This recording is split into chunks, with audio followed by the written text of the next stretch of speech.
নমস্কাৰ বন্ধু বান্ধৱীসকল, সকলোকে নৱবৰ্ষৰ শুভেচ্ছা জনাইছোঁ।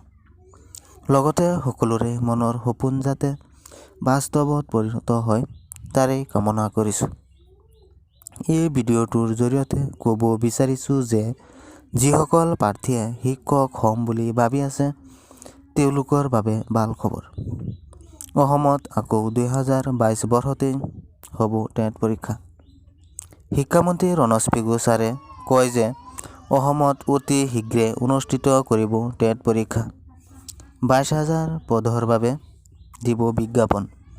গতিকে যিসকল প্ৰাৰ্থীয়ে শিক্ষক হ'ম বুলি ভাবি আছে তেওঁলোকে এতিয়াৰে পৰা প্ৰিপাৰেশ্যন কৰি থাকক, এলাহ নকৰিব।